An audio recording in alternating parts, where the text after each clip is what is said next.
Welcome back to the Soundtracker Podcast. I'm your host, Eric Peacock. So I'm doing Collateral today, and joining me is Movie Mindset, Will Menaker and Hesse. No further introductions, really, I don't think there, but really fun to have Movie Mindset on here and talk about Collateral. It is a really, really great movie, and this is a lot of fun talking about it. Soundtrack's pretty fun, too. I wasn't sure what to expect going in. It was just kind of wanted to do a Michael Mann movie, as I say here, and this came to be. I am realizing, I didn't think about this till the other day, but I have a pretty big milestone coming up on this show. I will be reaching episode 100 in 2 weeks. And just kind of worked out this way. Didn't expect, or I didn't know when I started scheduling this out, this was going to be episode 100. But what I have coming up the next 2 weeks, I have Hot Rod, and I'm joined by Ben McClay from Bunta Vista. And then the week after that is my 100th episode. It also kicks off Halloween, which, as you all know, I love my Halloween episodes. And starting it off is Return of the Living Dead. I'm going to be joined by Brendan James from Blowback. So really great. I mean, I can't ask for a better 100th episode. I've been wanting to get to Return of the Living Dead for a couple of years now. One of my favorite zombie films, zombie comedies of all time. The soundtrack's really fun, punk music. And, Brendan's a big horror movie fan. So really, really great guest for that episode. And that's a great way to celebrate that little milestone. And then my next 4 episodes for Halloween are going to be Resident Evil, Freddy vs. Jason, Scream 2, and I close it out with From Dusk Till Dawn. So really good Halloween coming up. Really excited to get to it. So hopefully you'll join me for all of those. But if you have not, check out the show's Patreon at www.patreon.com/soundtracker. You can get 30 bonus episodes and more coming every month. And I've got some up on the way.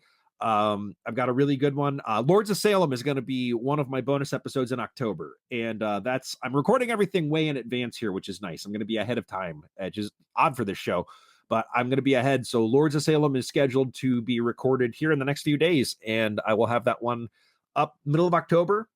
But yeah, you can get that over on Patreon for $6 a month. www.patreon.com/soundtracker, and 2 episodes a month, free for 7 days. You should check it out. And if you haven't, give the show a rating, Apple, Spotify, wherever you listen. But yeah, here's to coming up on episode 100, and really good run up to it.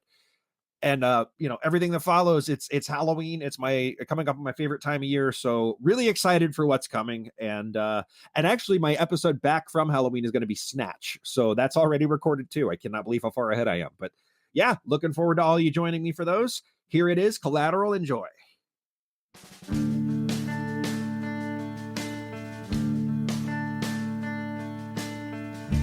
no use running, ain't nowhere to hide. The beast is coming and he's got you in his sights. He ain't gonna miss you and he ain't gonna mess around. You're a movie with original songs. The soundtracker gonna track you down. Oh yeah! All right, everyone, welcome back. So I am getting to the first Michael Mann movie, which is kind of surprising at 2 years into the show, because Michael Mann is somebody who, all the way back to Miami Vice, very much into what music is used in his films or his television shows. And the one I'm doing today is Collateral, which is maybe not the first one you'd think of, but just kind of a whole story as to why we're doing this one. But I'm joined today by returning guest. Actually, this will be another three-peater here. I'm joined by Will Menaker, and I'm also joined by Hesse of Chapo, Trap House, and Seeking Derangements separately, but together, with their powers combined, they make Movie Mindset. How are you both doing today? Hello. Well, Hi, glad to be great. my 3-time challenge coin for my 3-time appearances on Soundtracker, and pleased to be here to talk Collateral. I gotta say that this is a movie that I like more each time I see it. Starting from the first time I saw it in the theater, I felt like I kind of really didn't get it, and then each subsequent time, it is just grown in my estimation and only gotten better and better for me. And watching it last night, yeah, like one of the things that I forgot, because it's been a while, and I'll talk about a couple things that I completely forgot about as we're talking about the movie. But one of the big ones for me was that I forgot how funny this is. In my head, this was a much more grim affair.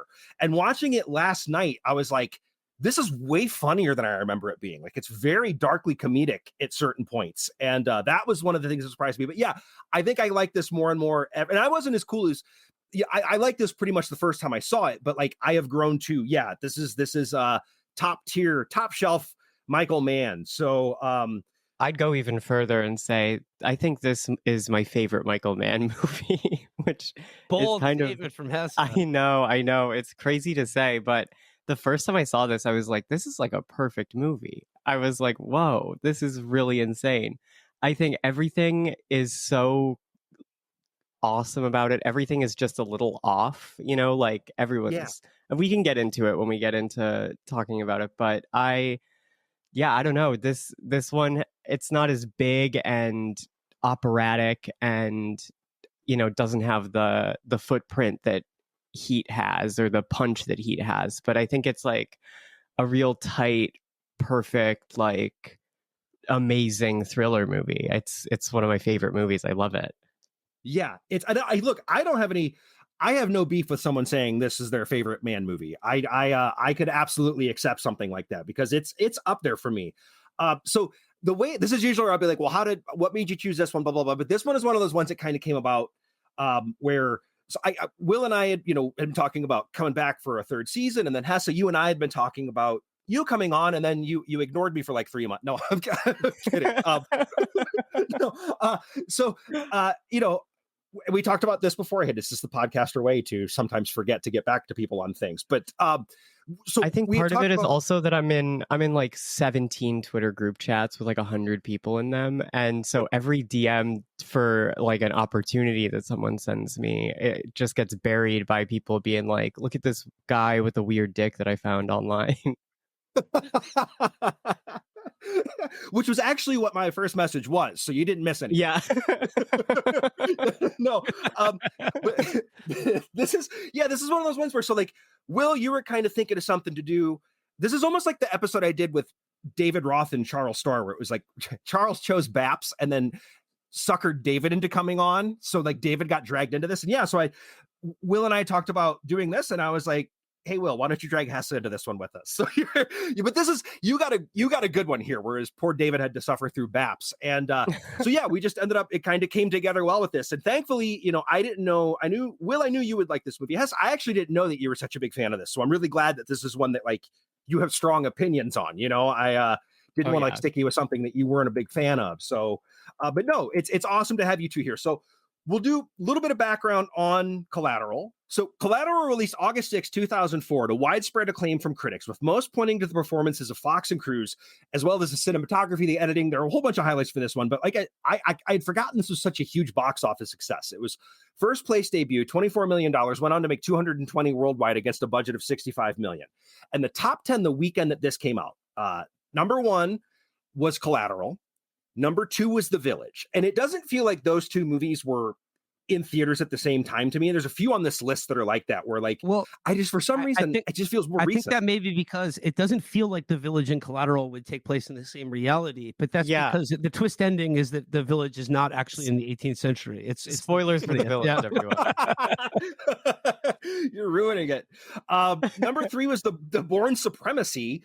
Number 4, The Manchurian Candidate. Number 5, The Little Black Book. I didn't remember that at all, but it was a rom-com with Brittany Murphy and Ron Livingston from Office Space. Did not remember that one in the least. Number 6 was iRobot. Number 7 was Spider-Man 2. Another one that doesn't feel like it was at the same time as Collateral is Raimi's Spider-Man 2. But apparently it was. Number 8, Harold and Kumar Go to White Castle. Number 9, Catwoman. And number 10, A Cinderella Story. So, we're getting into the top 10s where I'm not as like, I do the 90s ones and I'm like, man, that was just a banger top 10 list. And we're kind of at the point now where I'm like, well, there's a couple of good ones floating around in there. Those first 4 go hard. Those first 4 hit. And I will say about the Raimi's Spider-Man 2 in conjunction with Collateral, both movies feature acts of heroism performed on the subway. Yes. It was a big thing in 2004.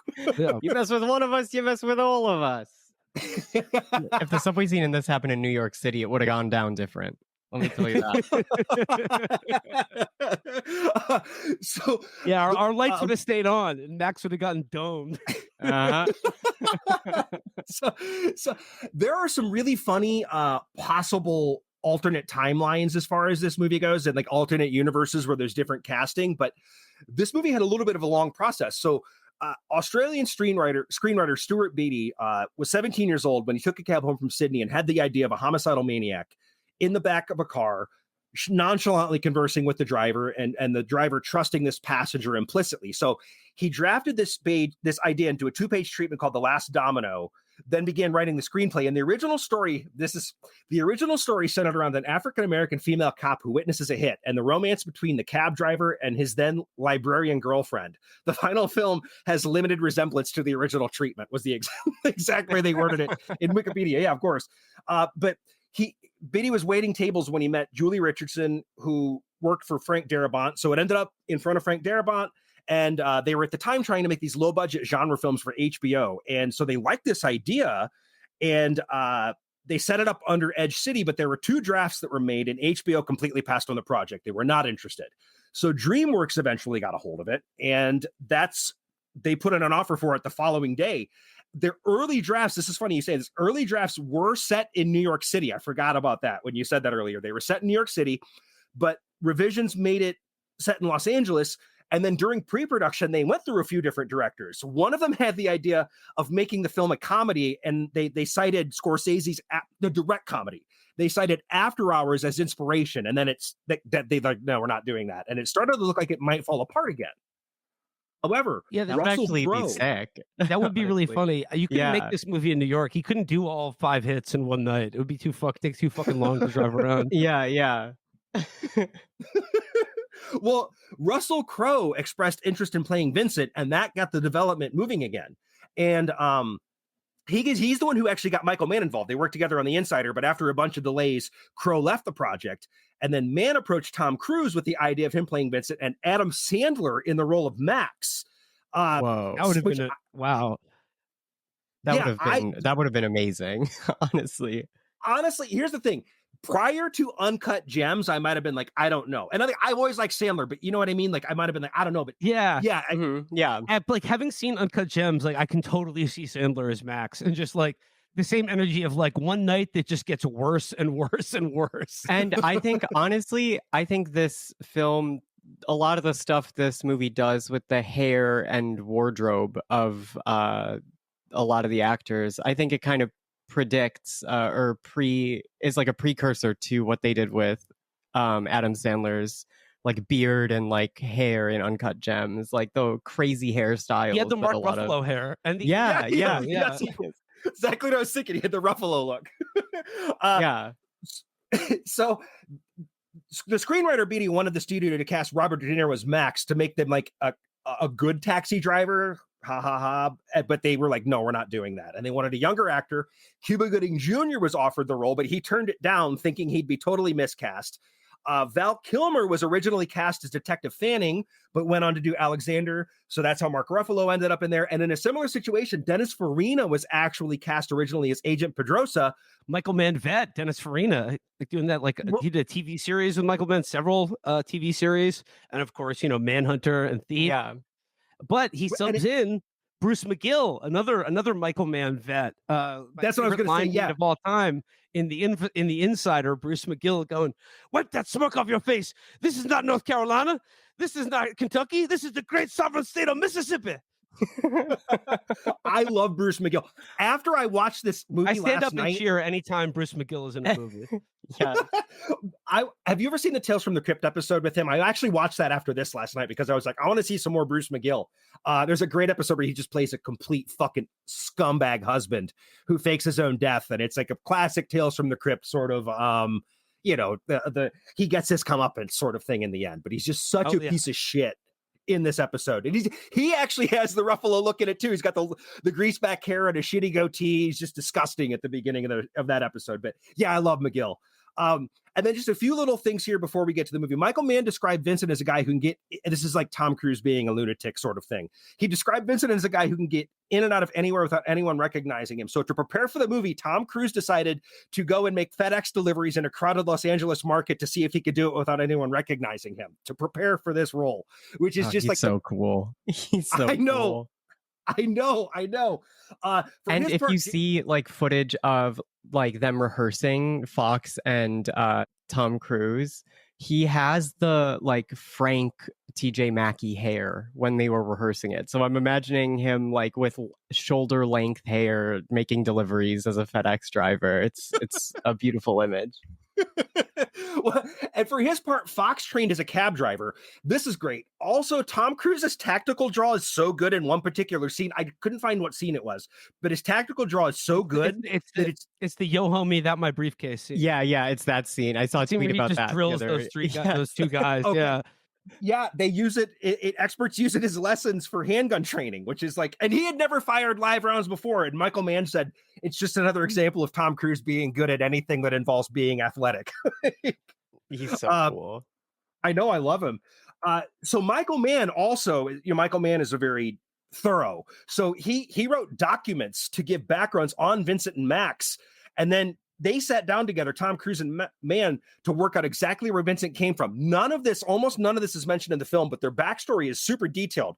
If he was in a foster home for part of his childhood and he was back in public school at age 11, then he would have been sometime in the 70s. He would have been dressed very awkwardly. He probably would have been ostracized because he'd have looked odd.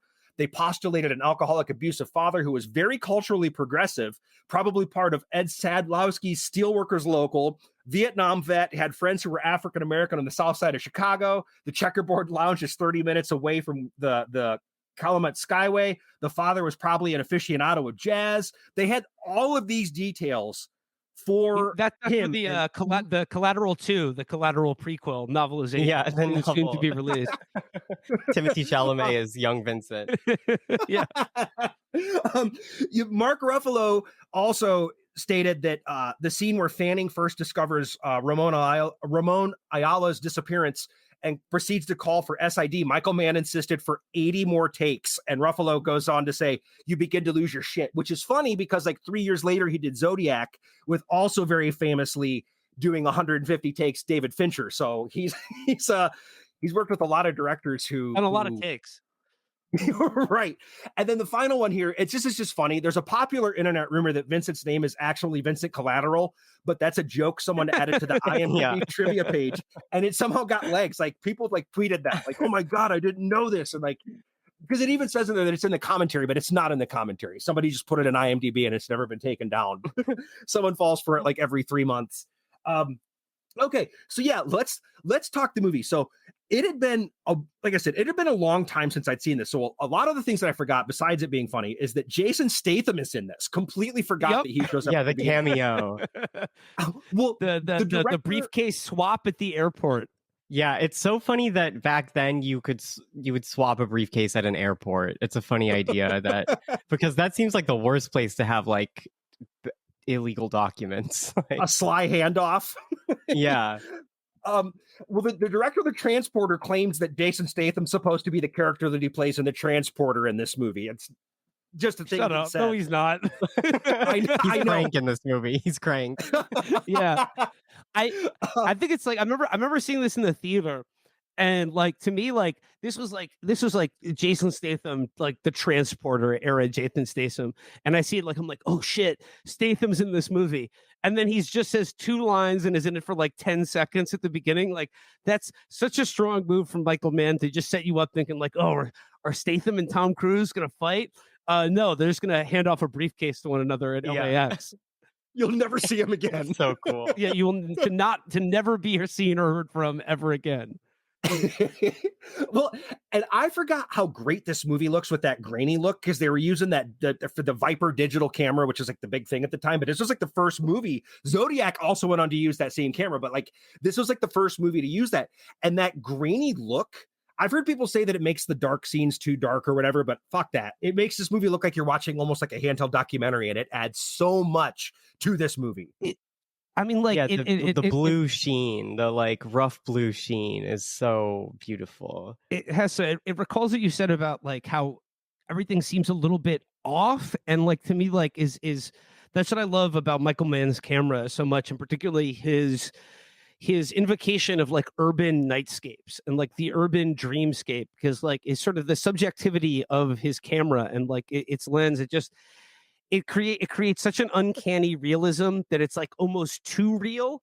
And the way he will cut like dialogue, or just like he'll shoot from angles that are just sort of unexpected, and it's that like 10 to 15% like that degree shift that makes it like LA, like that hyper realness of LA at night. And the video cinematography in this movie is just so stunning. Top of the So good, line. so It's stunning, because like just like the where he puts the camera is just, yeah, it creates this sense of unreality and perfect documentary realism at the same time. He's the king. Like no one shoots on digital like him. He's the undisputed king. Like no Yes. one. I mean, Fincher is really great, also obviously, but he really knows how to do it.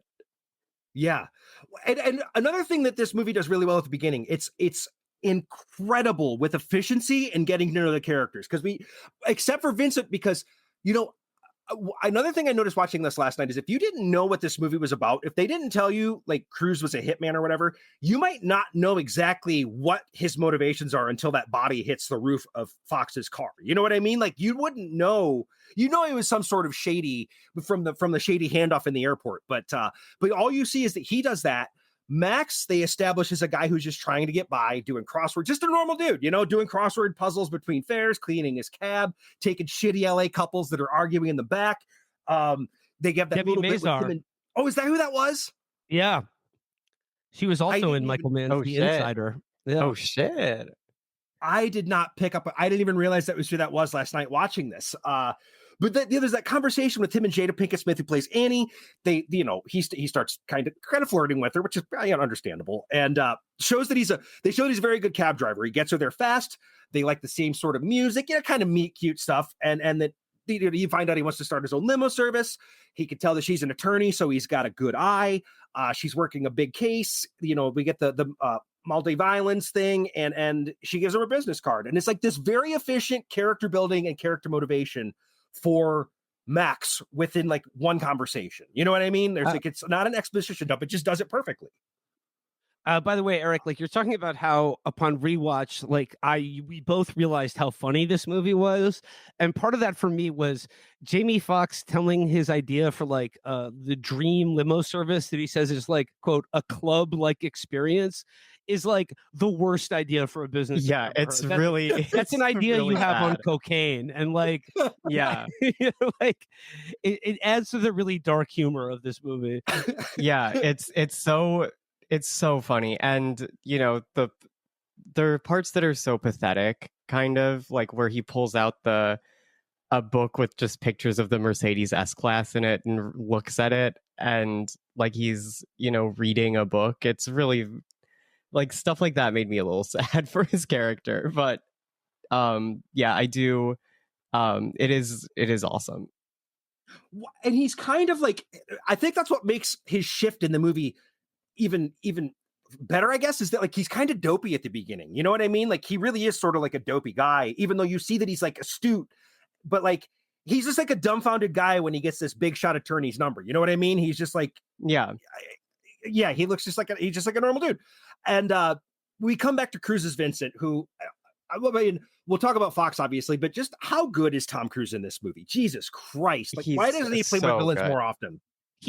Eric, he's so good in this movie, and like it makes me upset that he's not willing to play a psycho more often. Like he's not willing to let his character die or to be really frightening. But man, he is so good. He is perfect as Jamie Foxx calls him. I got a badass sociopath in my car. Yeah.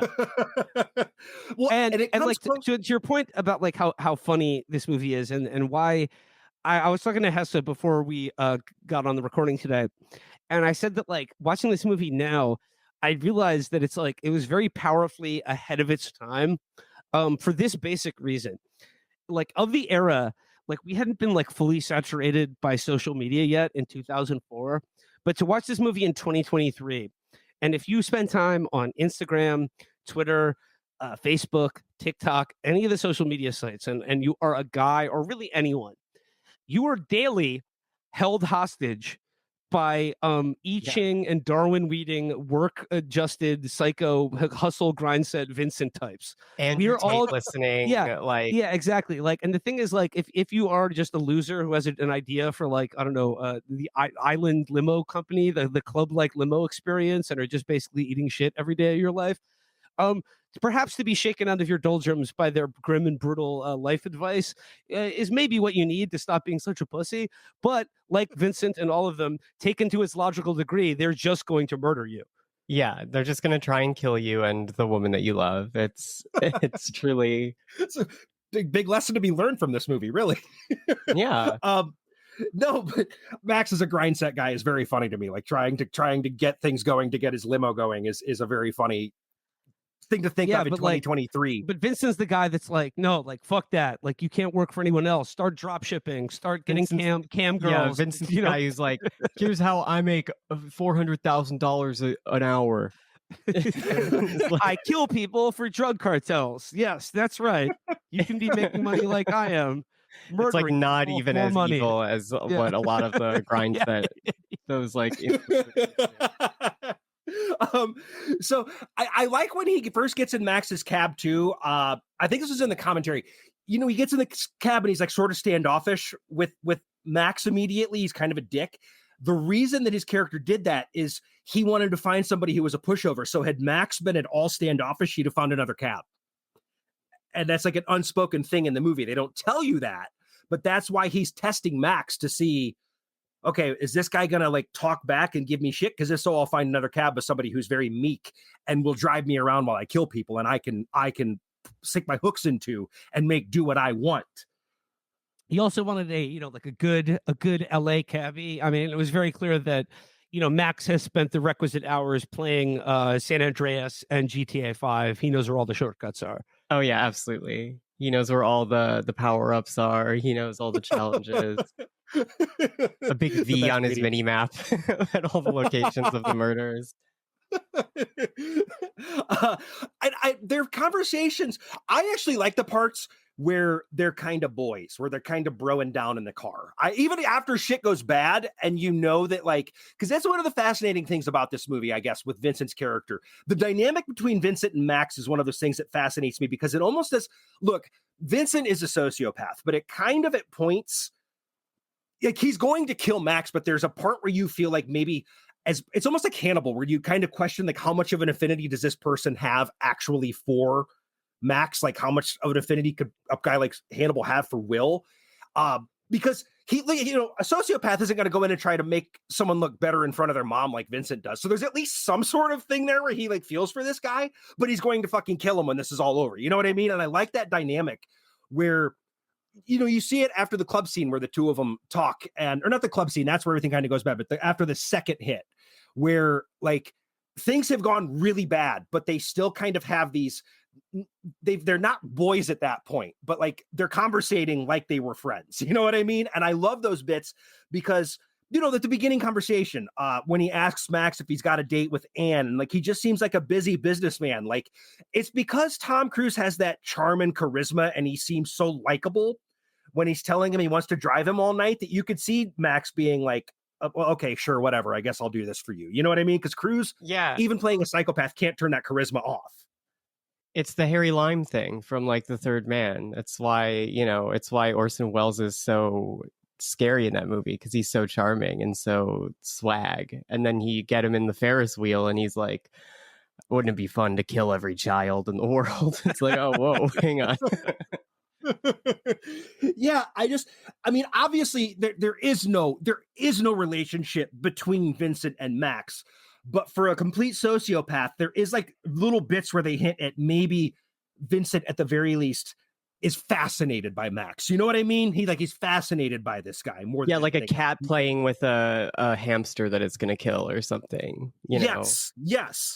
And no, but like, and so you said about like, does he really like him or something? I mean, part of the funny thing about this movie about Vincent's character is like how full of shit his like barely thought out like Nietzsche Yeah. Darwinian philosophy is about like we're all just fucking dots spinning in an empty void. Like, you ever heard about Rwanda, man? No, probably not. You care about this guy that you saw me kill. And it's just like, well, yeah, that is a little more disturbing than thinking about Yeah. something theoretically.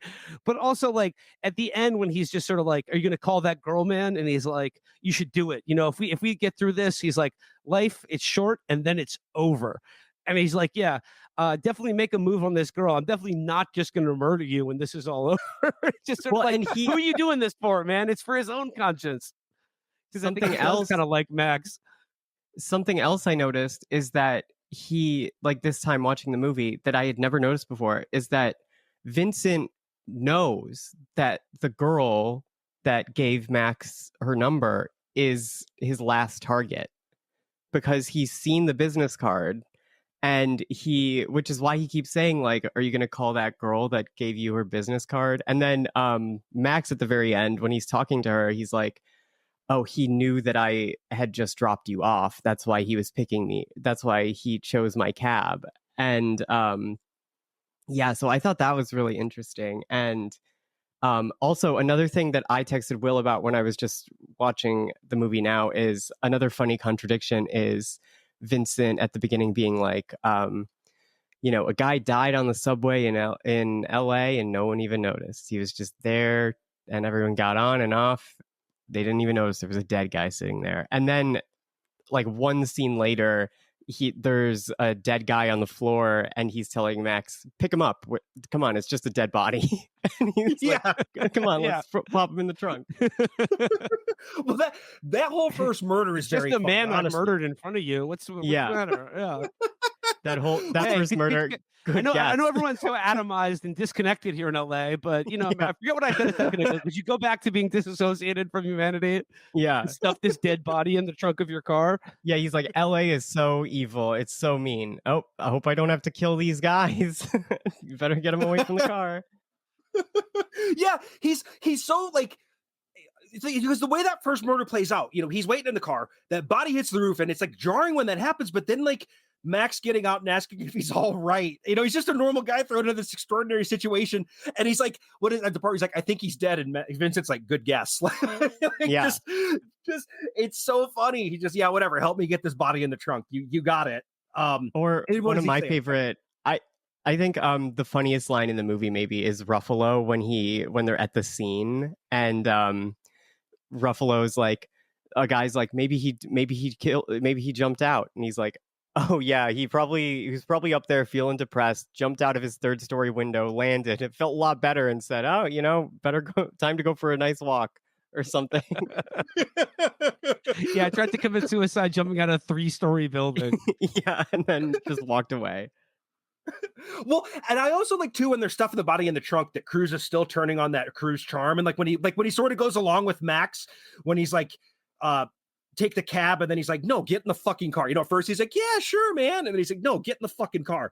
But speaking of Ruffalo, I forgot that Ruffalo looked like because it has been a while. He looks unbelievable in this movie. Like he does. I don't know, like what they were thinking with his. I mean, his character is, shall we say, Latino coded. But well, he also says mezza in the elevator of the hospital. So I think my guess is that he's supposed to be some kind of John Leguizamo-esque Italian man who is like an Italian who seems Latino. Yeah, I was trying. Well, and I thought maybe this was like just the look that he was sporting because he's undercover. You know what I mean? Like I thought maybe like this is because like he never plays like a shit, but he's got that shithead goatee, the grease back hair. The earring. The earring is crazy. Yeah. But then, and I forgot that he was a detective too. So when he showed up, I'm like, is he a villain in this? I do not remember what his character is in this. But yeah, then you find out he's not actually playing a scumbag. He's dressed up like and that's what I thought. It was just, this was the look that he was playing as an undercover. But yeah, so we find out the first guy Vincent killed was an informant, and Max is like driving him to another location because he's telling him like, I'm killing bad people. Take me to the next hit. And, it's a good way. You could see somebody like Max buying like, well, maybe this guy really is just killing bad people. You know what I mean? Like he's kind of, maybe I am doing the right thing, or at least telling himself that to get through the night. You know what I mean? Like whatever he's got to tell himself to do this so he doesn't get killed. But I like when he asks, one of my favorite parts too is when he asks Vincent in the back about the first guy. He's like, what did that guy do to you? And Vincent's just completely flummoxed. He's like, what? Like, it's just business to him. There's no personal reason that he would kill someone. Everything is to either save his own skin or for business. And I just love that. Like, it's like the most sociopath part in the movie where he's like, what do you mean? What did he do to me? Nothing. I killed this guy because this is what I do for money. You know what I mean? Another great line in that line is when he's like, I told you we were gonna make some stops. I had to see some people. And Jamie Foxx is like, you said we had to see friends. And he says, they're someone's friends. Yeah. Such a good line. The scene where they get pulled over by the cops. Now, this movie, when it cranks up the tension, this is why we're talking about Sandler and Uncut Gems. I thought about that watching this last night because there are some scenes. This movie isn't like the cavalcade of tension that Uncut Gems is, but when this movie turns the screws, it really does. That scene where they get pulled over, and you're just assuming. If you hadn't seen this before, you would assume, okay, Vincent's about to murder some cops. Now we're going to have dead cops because you know Vincent's capable of anything at this point. And then they start asking to look in the trunk, and you're literally like, well, how the fuck are we getting out of this? You know what I mean? There's no way besides. And like Max's story that he hit. Another reason Sandler would be great at this scene is just how bad Max is at talking to the cops. Like, it says the worst things you should. Like, he fails every speech check. He fails every single speech check. And and I love the scene where the next stop where he ties Vince to this line cracked me up last night when he zip ties Max to the steering wheel and he makes him stand up to his boss. But I love when Vincent starts and he's like, listen here, motherfucker. And the boss says, hey, let's not get excited here. That is such a funny thing. Like, that's an old man thing to say. Like, let's not get excited here about thinking he's about to get sued. And I love the scene where Tom Cruise forces him to practice brutal life lessons about standing up to your boss, because Max learns from that and he uses that lesson because like had Tom Cruise not made him do that and tell his boss to shove a taxi up his ass, there is no way he could fucking bluff it in the scene with Javier Bardem where he's just like, fuck you, man. Like, I'm here to do a job. Like, I lost the flash drive. That's fuck my yourself. favorite scene in the movie. Yeah. I love that. Oh, when he finds his courage there? I love that courage. Yeah. He just realized it's like fight or flight at that point. He takes off his glasses. Such a funny touch, taking off the glasses. Because he starts it out and he's like, as someone who is Max, he's like, afraid of this guy and also like naturally sort of compliant and subservient to someone in the role of management. But if you were actually a Vincent type sociopath and someone was trying to give you shit about, a little hiccup happened in the plan tonight to murder 5 people on your behalf. Sorry, I didn't go fucking according to plan, asshole. How about you give me the flash drive, So cool. Bardem is incredible when oh my god, when he tells that Black Peter story, he does this part where he gets like 3 words in and then he stops and clears his throat, and it's just like, I don't know, it's just incredible. I actually forgot he was in this too because he's almost unrecognizable in this movie. You know what I mean? Like, a lot of people are unrecognizable in this movie. It's really interesting. Like, I tried watching it with my mom one time and she was like, that's not Tom Cruise. I was like, no, that's Tom Cruise. It's probably the color of his hair. No, I gray hair. He's having gray hair. Yeah. What do you think of the Yo Homie scene? When I looked at if you look at Letterboxd, pretty much every review, I do too. Good. Everyone makes fun of it though. It's cool. The line read is so funny. He goes, "Yo homie, is that my briefcase?" Like, it's so funny because of how scary that scene is. Or just how he's just like, "Yo homie, is that my briefcase?" And then like they're like, "Yeah, what the fuck, man?" And then just like within less than 5 seconds, he has drilled both of those guys with like 2 in the chest, 1 in the fucking dome. Yeah, and you see like that's the scene that's used for tactical instructions about how to do CQC and how to fucking efficiently put out someone's lights.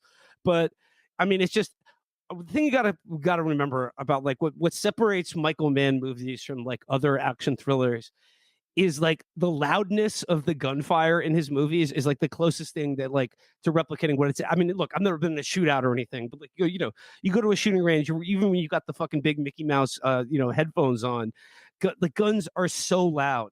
And Miami Vice has like the best gun sounds in movie. The way the noise like reverberates off the buildings, like in the shootout and heat, like where you just hear that echo and rattle around.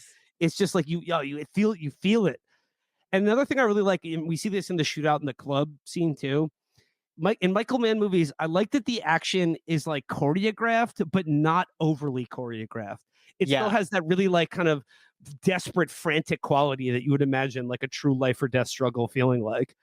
Yeah. Yeah, it's not a ballet of violence. It's like a messy spectacle of violence. You know what I mean? Like it's not John Wick. I mean, that's not a shit on John Wick, because the club scene does sort of remind me, when I got to it last night, I was like, this almost feels like something out of like one of the big shootouts in John Wick, minus, Yeah. and in my notes I even said minus the choreography. You know what I mean? Like And it's like it's Yeah. realistic in that Vincent efficiently kills 12 people instead of like 400 people. That's the difference Yeah. between this and John Wick. right. Yeah.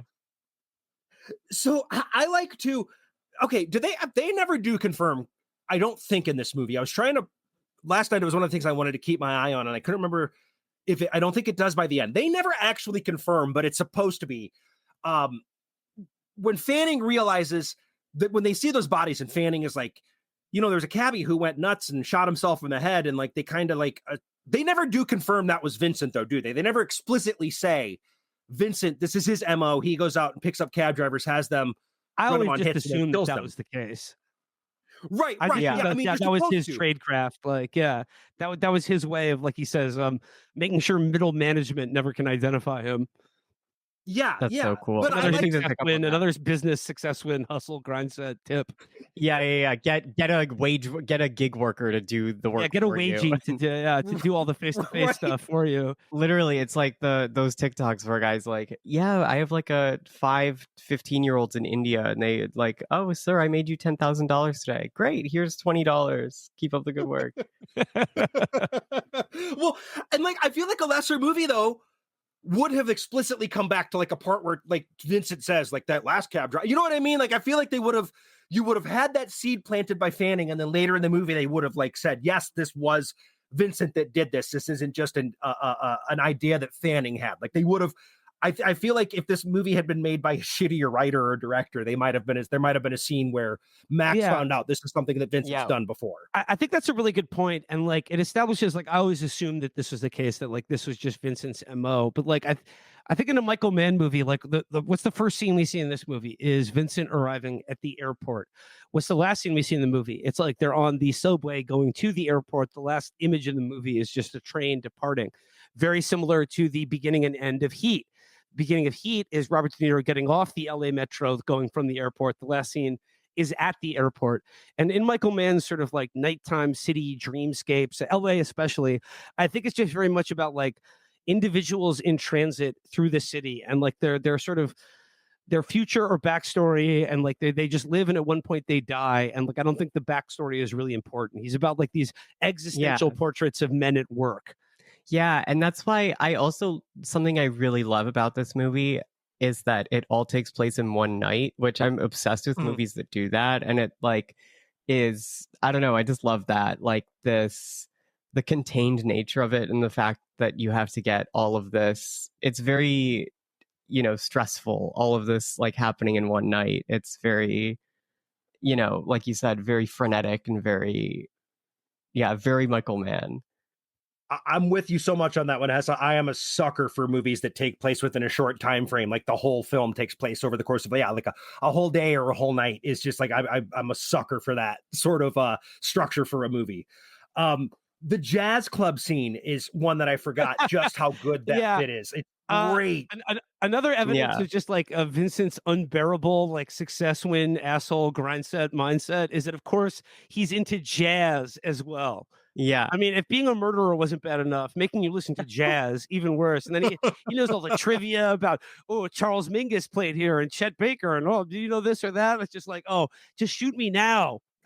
Well, and he's got a very pretentious knob reason for liking it too, where like it's improvised, kind of like what I do. Or so he doesn't say it, but something along those lines. You know what I mean? Because as meticulous as he is, he literally says it's the notes notes they don't play to Max at one point. Like the most so good. It's like the most pedantic fucking self-taught asshole on the planet. It's like Darwin, I Ching, adapt.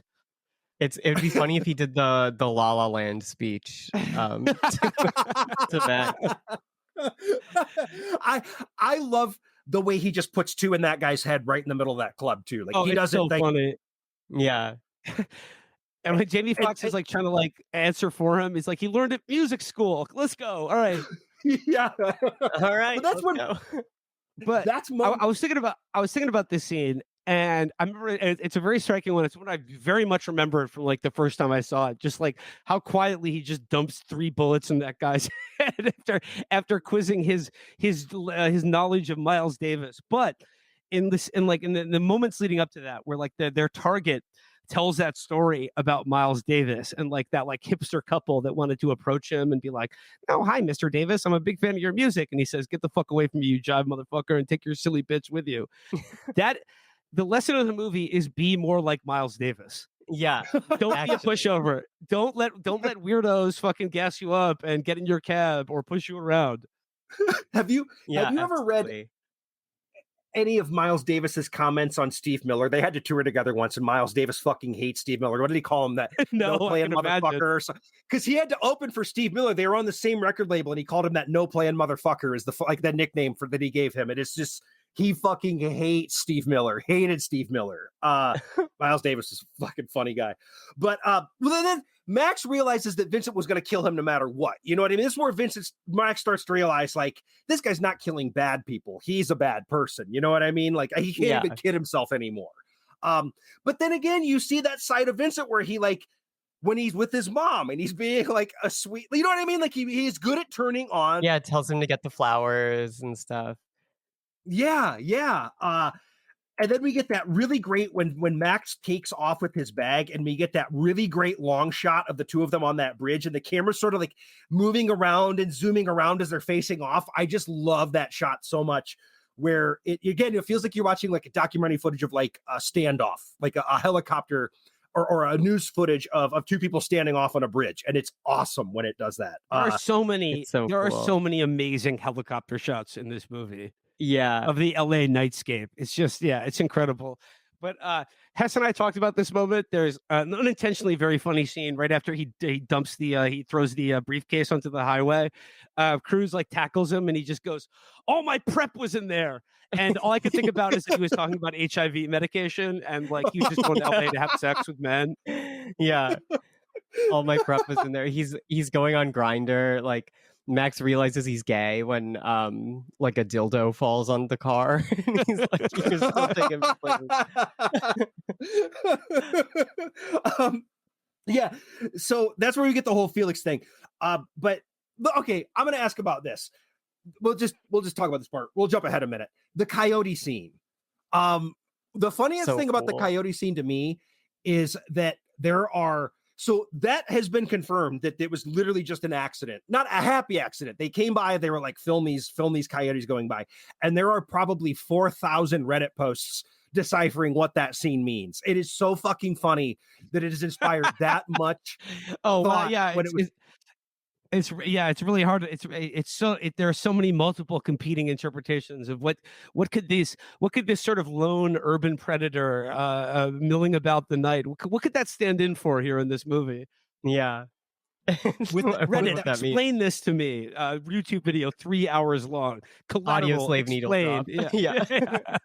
People have like torn apart the lyrics of the Audio Slave song to see how that fits into the theme that they're trying, like thematically, what they think that scene represents. It's fucking hilarious. If you Google Collateral coyote scene, you will find there are so many Reddit threads about that scene, and it's so funny to me.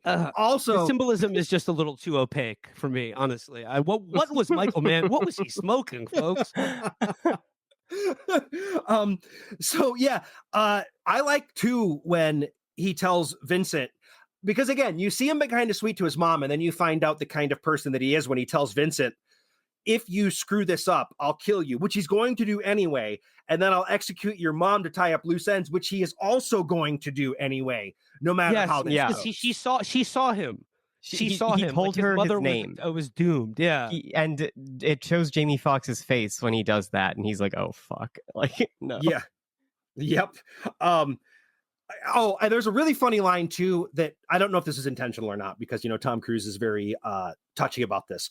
But when Max shows up and they say, "I thought you'd be taller," is a really funny line, given that the real hitman is Tom Cruise. Is very famously. Yeah. Oh, wow. I didn't even pick up on that, but that's very good. So yeah, we talked a little bit about this. I do want to talk about this a little bit more when Max finds it in him to pull off the really good Stone Cold Hitman when he's in that scene with Bardem. Is so when he just, the first thing he does is he sees that guy pull out a gun, and it's at that moment his instinct is, I either need to run or I need to like pretend that I'm a hard ass. And what does he say? You better tell your guy to put that gun away behind me before I take it and beat him with it or something like that. Like, it is so good Before when he I take it finds and that beat in his him. ass to death with it. It's so Yeah. sick. And he says that, he takes off his glasses and like slowly turns around and faces him. It's so cool. Well, and the thing is, I feel like him finding that inside himself is what leads to him finding it to actually stand up to Vincent in the entire final act that we're getting to. I mean, like, that sets up his character in the whole final act where he's like, I guess I have this in me now. You know what I mean? Like, fuck, any other person, you, me, any of us would have been dead if we had gone in front of Felix. You know what I mean? Like, just 1,000%. Yeah. The fucking the security at Club Rodeo would have just like doned me before I even walked in. Yeah. I would have just walked up and be like, I'm here to see Felix. It's like the bouncer basement. Yeah.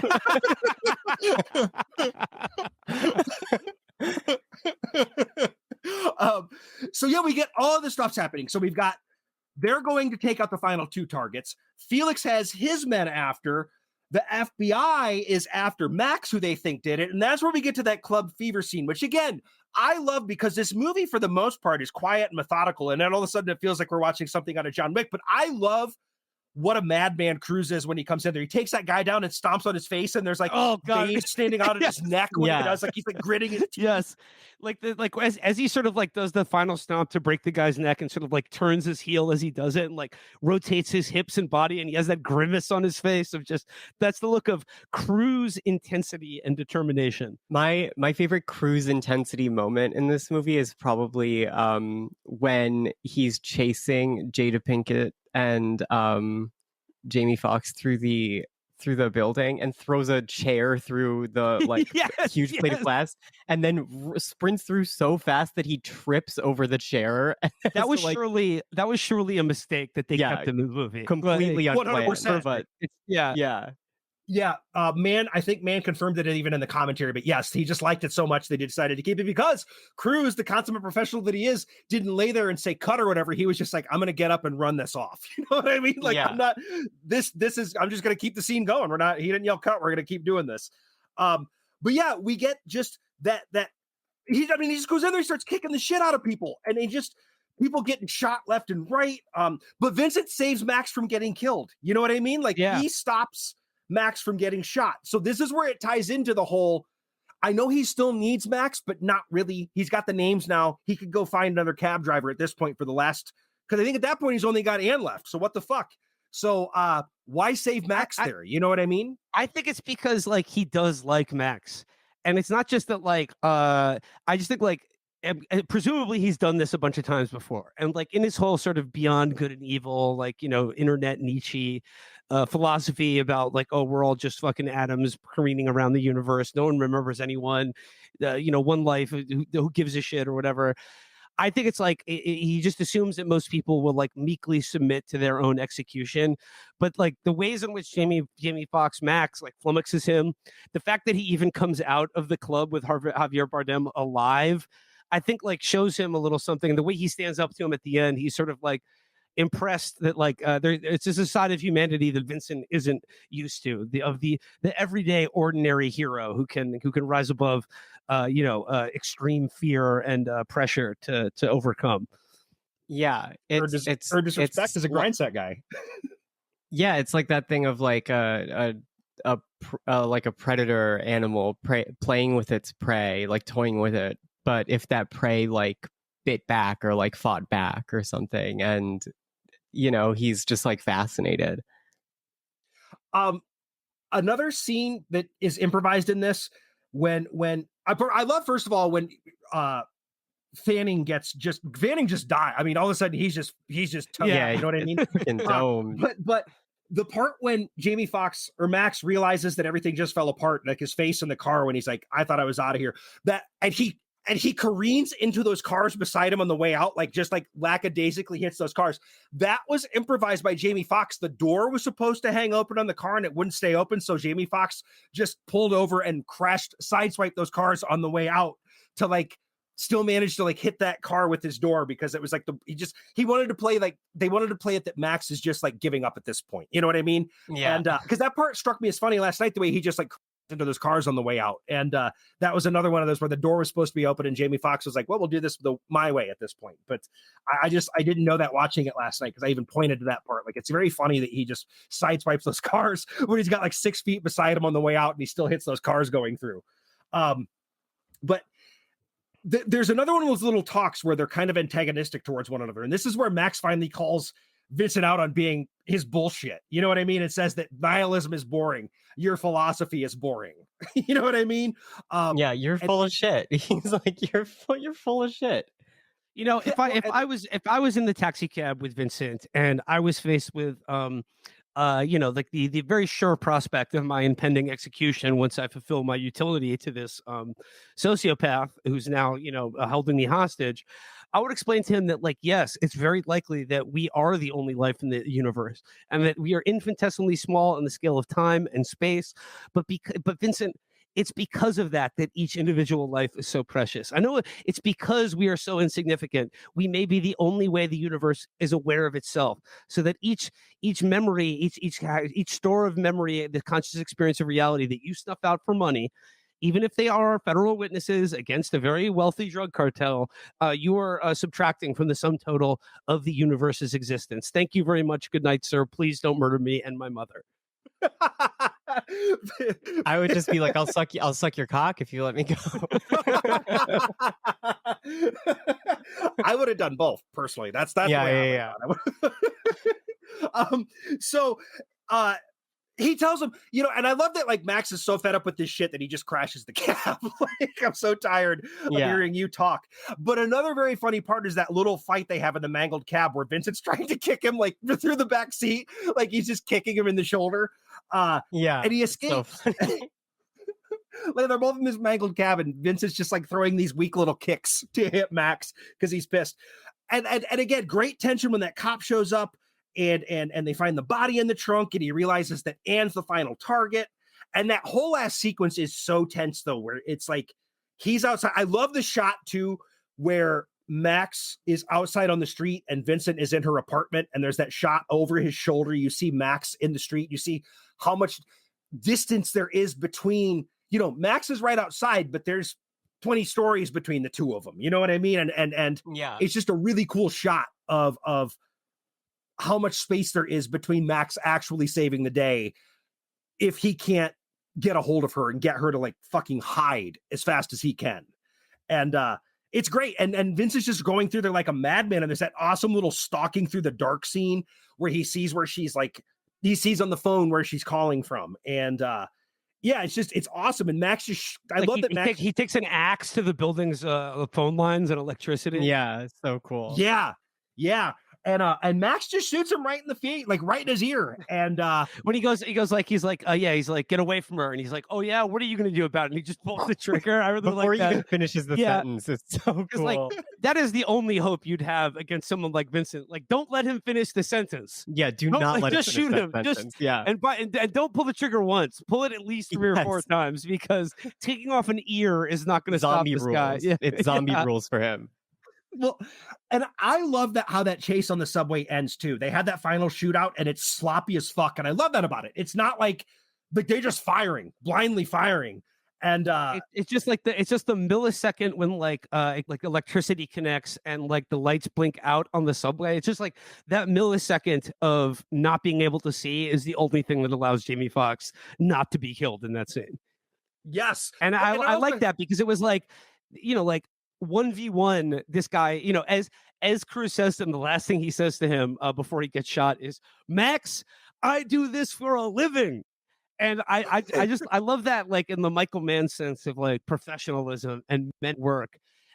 but I like in like that one little thing that you can't plan for in a situation like that. You know, when bullets are flying, you know, they hit everyone equally. And it's like the one thing that like not a concession to reality about like how could someone like Max ever get the drop on someone like Vincent? And I'm like, you know, in a gunfight, anything can happen.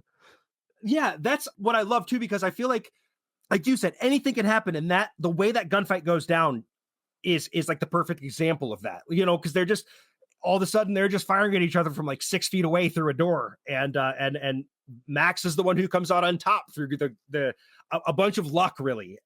I love the part after he gets Vincent and Vincent's like slumped over in the seat and Max is like, oh my god, we almost like bolted out of the door, because he realizes like, oh, Vincent would have like air holed us, like just loaded like 12 clips into us, like if we did that.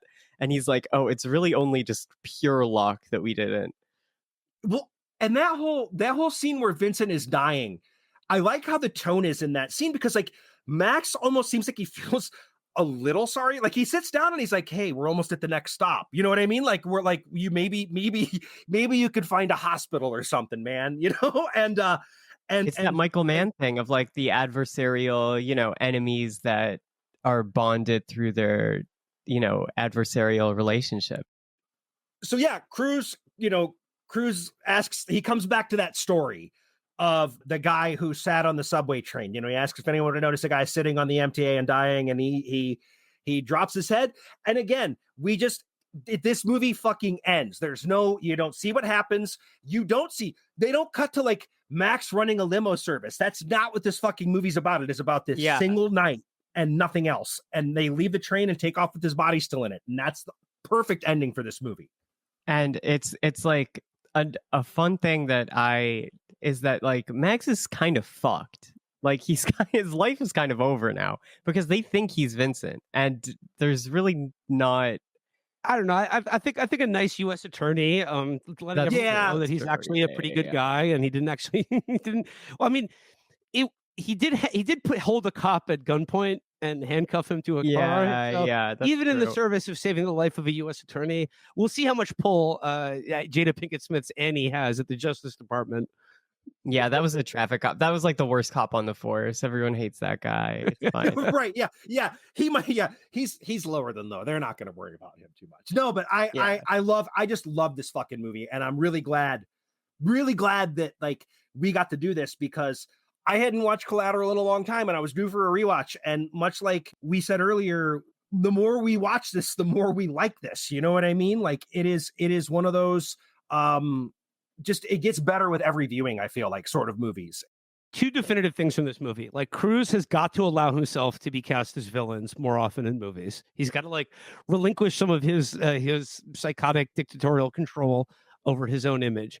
And number two, I think this movie conclusively settles the question: is video is like art? Like can you shoot a movie on video? Is it still cinema? Yes, absolutely. This movie is pure art. It's a masterpiece. Yes. Hi, everyone. So I'm back with another Patreon pitch, but something's changed this time.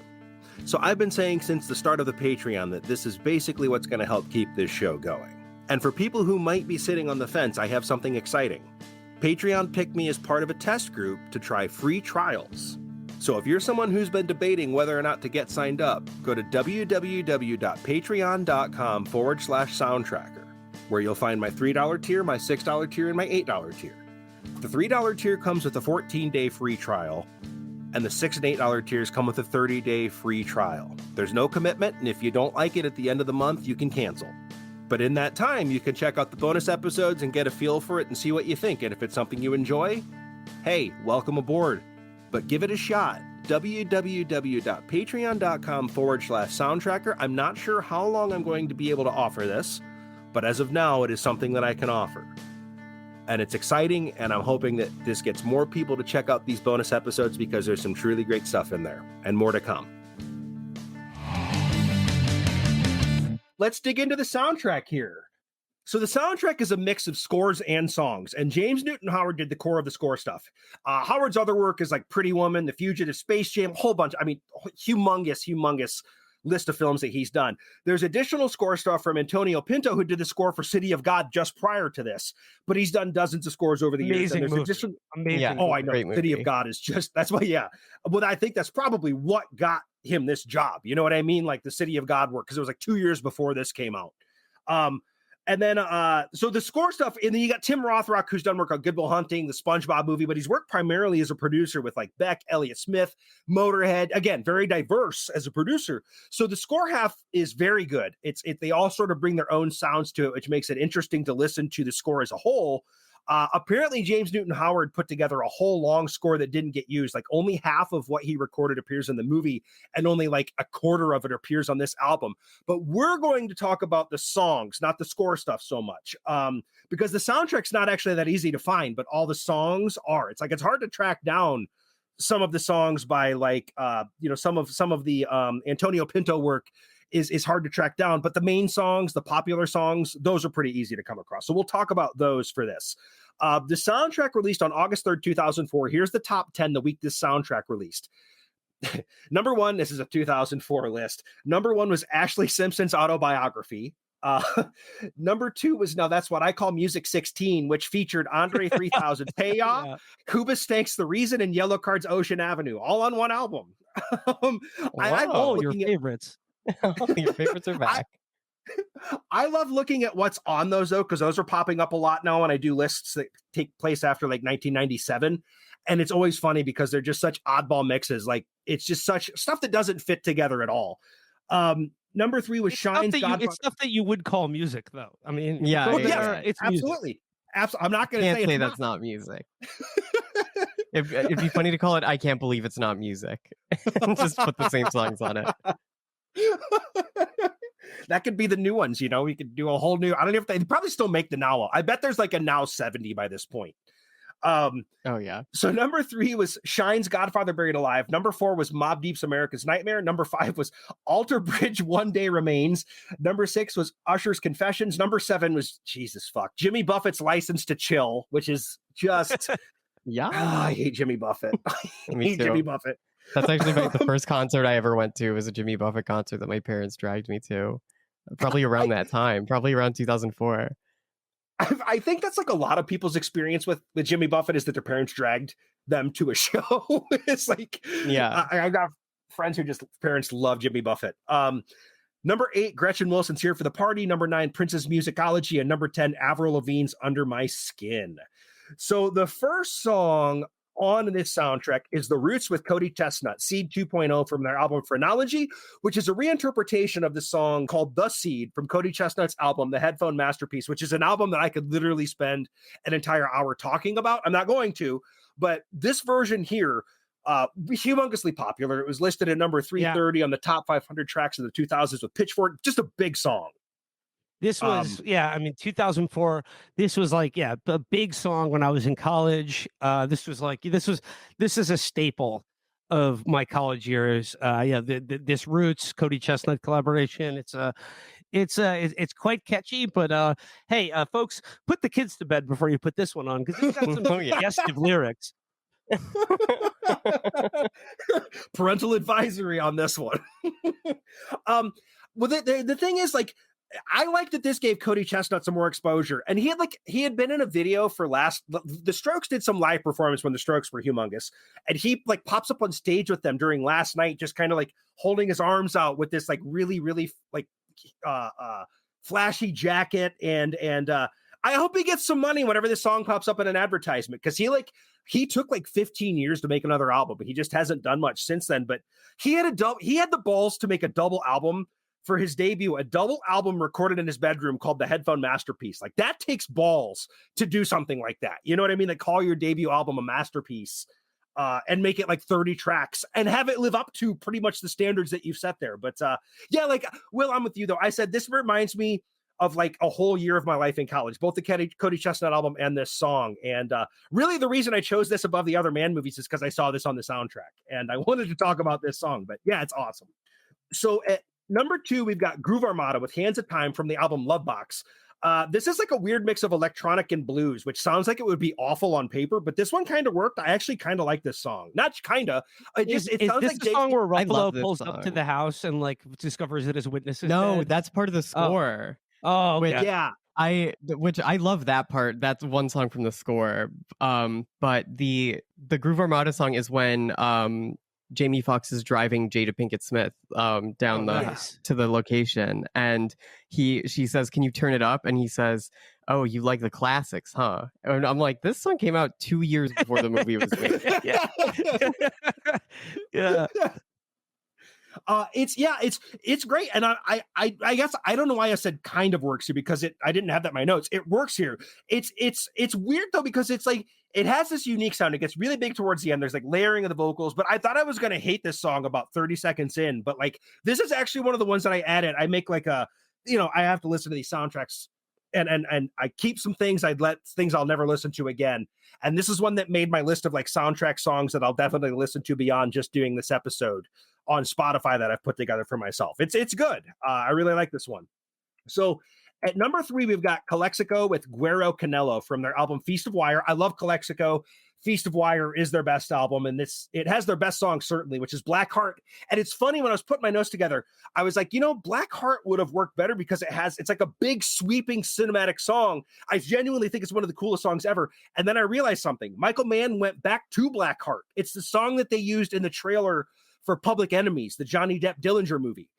So Michael Mann has gone back. He must be a big Calexico fan, but Black Heart, he did go back and reuse it. But this is not like Black Heart. This is sort of their Tex-Mex sound that they have, like a Tex-Mex music sound. And I love that genre. So I like this song. Calexico are just a really awesome indie band who I think I found them because they worked with Iron and Wine at one point. And then when I really liked Iron and Wine, but yeah, great song. When Great did this song. one play in the movie? I this is one of those things I am the worst at notating that. And this might be. I think it might be at Bardem's. Yeah, is this when he rolls into like the rodeo club? See, I think that's the next song, the Green Car Motel song that's playing there. But I might be wrong. I might have mixed the two of them up. But yeah, it's easy to squeeze songs into a movie where people are driving because you just have them playing on the radio in the background. You know what I mean? So I'm surprised this didn't have more songs. But yeah, so we continue that theme actually with the following song, which is Green Car Motel's Destino de Abril. And this is actually an original to the soundtrack. This band never put an album out until 2007, but this one has more of a traditional Spanish language music sound than it does the Tex-Mex sort of music. And what I love about this one, and I realize Tex-Mex music sounds like it's fake, but that's the name of an actual genre. I probably sound like some like dipshit Midwestern white guy who's like, that Tex-Mex music, that's a real genre. But I love this because this one like conveys everything to me as an English speaking gringo that like this song has like the big sweeping dramatic sounds that absolutely fits this movie, even though I don't fucking speak Spanish at all anymore. I don't know what the lyrics are, but I'm like, I feel this one. You know what I mean? Like they do so good at making this feel like us. And I think this is the one that's playing in Bardem's club. You know what? I remember correctly. I think the first one plays when he goes into Bardem's club, and then this plays when he goes out because it's like a triumphant. I remember this like triumphantly playing as he's like leaving the club, and then I think it might continue playing after he leaves. I think you're right. And it's just weird that we have these two right in the middle, and then we jump right to Audio Slave, which is like this is like obviously the most popular band on here, but Audio Slave Shadow on the Sun, which is from their debut album. And again, this is an interesting choice because their debut album had like half of that album was released as singles, and this was not one of them. I thought about Audio Slave recently, not just because of the show, but like I think my thing with Audio Slave was Cochise is literally one of the best. Like that song, fucking. I love that was my favorite song ever in like 5th grade. That was my jam. And it's like such a great debut, and then everything else didn't quite live up to that. So for years, I've kind of been like, Audio Slave weren't very good. But honestly, aside from a few overplayed songs, I've kind of enjoyed going back and checking some of them. I still don't think. Look, they're not ever going to be Soundgarden or Rage Against the Machine, but like I think they just set themselves up for failure in my head because they let off with the song like Cochise and then didn't quite live up to that for me. But I like this song actually, and I like the way it's used in the movie. It's just that Looney Tunes needle drop when the coyotes are crossing the street. It's such a weird, and weird. and use Chris of a song. Cornell's got a great voice. He's got a great voice for movies too. Great voice. Like the song he did for Casino Royale was one of my favorite Bond Oh my songs. god, and one of the Bond best Bond opening songs. credits. And Chris Cornell, R.I.P. You can visit his grave at the Hollywood Forever Cemetery. It's right next to Tony Scott's grave. Oh, whoa. Is it really? Yeah, Two kings. They're Two like- kings right next to each they're other. like, yeah, the Valley of Kings. Yeah, Cornell was amazing. Like that's as I've gotten older, like grunge music for me, I've like my favorite ones have sort of emerged as like Alice in Chains and Soundgarden are like the two that I like go back to more than any of the other ones from that era that were like, I don't know. Yeah, Cornell is awesome. At number 6, we've got Miles Davis, Spanish Key from Bitches Brew, but this is an extremely cut down version. It's only 2.5 minutes. The original is 17 minutes. Which feels weird to do with something as like improvisation. And I'm saying I'm not a huge jazz fan, but like I'm going to say something very pretentious here. But jazz is like improvisational. It's like an alive sort of music that like moves and sort of shifts as it goes. So it's kind of weird to take a 17-minute song and like cut it down to 2.5 minutes. That's like as improvisational as jazz music is. But it was included on the Legacy edition of Bitches Brew, so I assume at least as a state approves of this version. But again, it's Miles. Like, I'm not a huge jazz fan. I don't dislike jazz. It's one of those things. I don't really know how to talk about jazz. Like, it's cool. Like, I would fail for the it. Vincent pop quiz. Let's put it that way. Oh, me too. Christ, I'd have been dead before he had finished the question. I love jazz.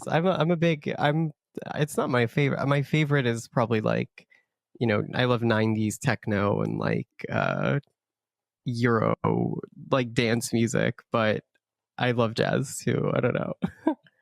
No, I think I don't remember what episode. Recently, a jazz song came up, and I said the whitest shit I've ever said. I was like, I used to like to listen to jazz while I would cook, and I'm like, oh, what the fuck did I just say that for? It's like in the kitchen listening to jazz music. So we close with Paul Oakenfold with Ready, Steady, Go, Korean style. It's a remix that doesn't feel terribly different than the original. Like there's a few flourishes. The thing is, what is added to it, the flourishes that they add to this place it so hard in the early 2000s. Yeah. It has to be Korean style for the assassination of one Peter Lim. Yeah. Yes. I love that Peter Lim guy in the club at club. What's the name of the club again? Club Fever. The way that fucking asshole just sits there as like 20 people 5 minutes. Yeah. He sits there for 5 minutes as it fucking turns into like the Bataclan around him. And then he's just like, duh. Wait, and no. And the funniest part just walks up on him and just domes him. Well, the funniest part about it is that at one point, one of his henchmen, right before Vincent goes to shoot him, he's like sitting there and one of his henchmen stands up on the booth and just grabs him by the arm and tries to like lift him up like a baby, like a tiger holding its baby in its mouth. Yeah. And then Tom Cruise just shoots him. Yeah, he falls back into his booth, and then he just the signature move. And it's Michael Mann. He loves talking about the tight groupings of the shots. Millimeter is spaced apart, and your sternum and brain. Some people have talked shit about this song's use in the movie when I talked about this on Twitter, and I firmly disagree. I really like this song in that moment. It's great for that scene. Yeah, they're going on the Vincent list. Yeah. All right. So that's the soundtrack. Very short one today. So let's do a quick wrap up here. Songs in the movie that are not on the soundtrack. There's only 2. Lyrics Born, Love Me So Bad, and Class Brothers Air.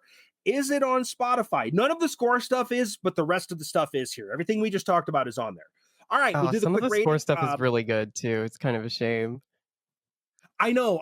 Like I said, my problem with score stuff is kind of like jazz. I don't know how to talk about it. I'm just like, this instrumentation was cool. I don't know I don't know exactly. I'm trying to get better at it, but with this one being like 70% score, I was like, we're just going to kind of give a generalization of what the score is like on this, but it's very good. Okay. So I guess we'll start. We'll go. I'll switch around here. Hesse, we'll start with you. This movie, would you consider this an essential? Would you say stream it, or would you say skip it?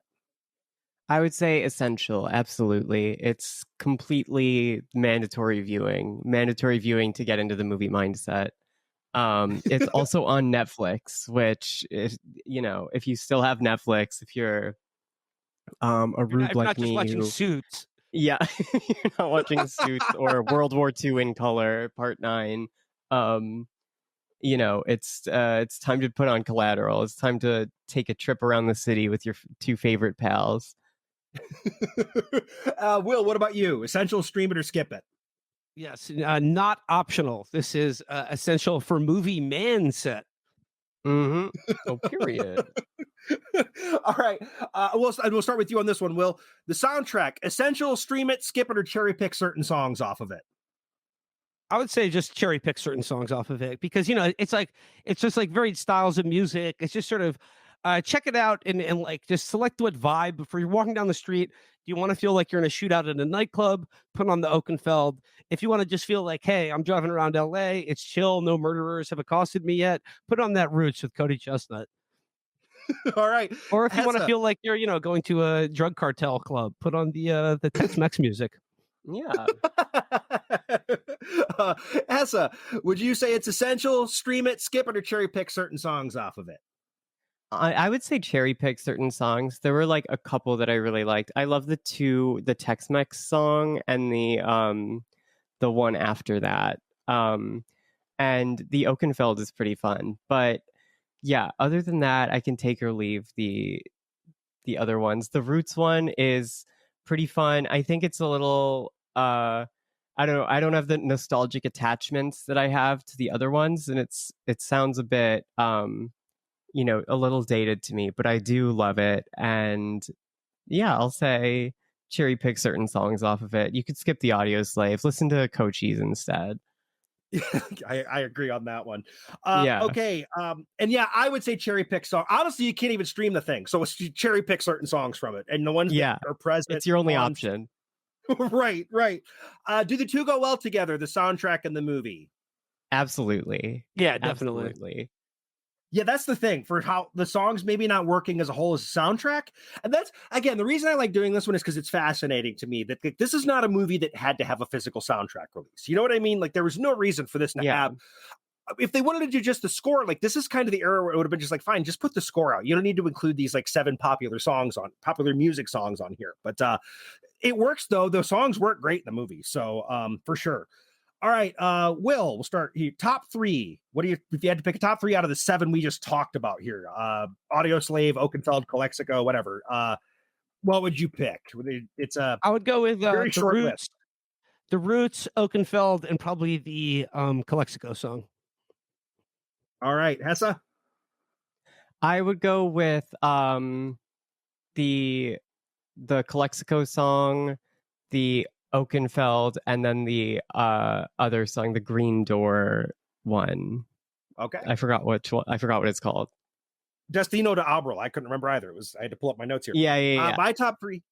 Yeah, my top 3, number 1, Roots with Cody Chestnut, Seed 2.0. Number 2, Groove Armada, Hands of Time. And number 3, Audio Slave. I actually put the Audio Slave song on here just because I'm feeling nostalgic for Audio Slave. Audio Slave, Shadow in the Sun. Okay, so real quick. I forgot the Groove Armada. That one's really good too, actually. I wondered about that. After I said that, I was like, you were pretty big on that when we were talking about it. Yeah, that happens to me too, where I'll forget about certain ones by the time I get down here. Okay, quick further watching, further listening. Heat would absolutely double feature with this one. Well, Training Day, Phone Booth, To Live and Die in LA, I think would work well as a double feature with this particular movie. If you wanted to do like a fun, tense LA double feature. And then as far as further listening, Cody Chestnut's Headphone Masterpiece, Calexico's Feast of Wire, or at the very least the song Blackheart if you don't want to jump into a whole album, because Blackheart is one of the coolest songs ever. All right, Hesse, Will, Movie Mindset, thank you so much for coming on and doing this with me. I genuinely appreciate you taking some time out to talk about Collateral with me. It's your turn now. So you both, obviously working on Movie Mindset, but you also have your own separate things going on. Let everyone know where they can find you, what you got going on, Twitter, Blue Sky, if you're on there. It's your turn. Whoever wants to go first here, go ahead and let everyone know. Floor is yours. Well, I'm at Will Menaker on Twitter and Blue Sky if you're over there. And check out Chapo Trap House on Patreon. And that is also where Movie Mindset is available. Yes. And I am Zero Suit Camus on Twitter. And I'm Hesse.lol on Blue Sky, but I never really open it. I kind of forgot I had it until just now. But Also, my podcast is called Seeking Derangements, and it can be found pretty much for every major podcast, wherever your podcasts are. Okay, well, I will put links for all, and Hesse, I'm like you with the Blue Sky thing. I have it. I think I've posted it on there. Like, it's amazing to me when I look on there, the people that have posted like 3,500 times. I'm like, how the fuck is that even possible? Like, how have you done that? Like, I've got like 60 on there maybe, and it's all about this show basically because I'm a self-promoting piece of shit. But it's just amazing to me that people have used it that many times. But just figured I'd at least ask whether or not you had one. So, well, anyways, thank you both for coming on. I'm really glad to have done this with you. And everyone check out Movie Mindset. Check out Seeking Derangements. Check out Chapo. I'll put links for all of those in the episode description. And really appreciate you coming on. And yeah, thanks so much for having us. Of course, of course. And everyone listening at home, thank you so much for listening. And I hope that all of you have a tremendous weekend. Ain't no use running. Ain't nowhere to hide. The beast is coming and he's got you in his sights. He ain't gonna miss you and he ain't gonna mess around. If you're a movie with original song,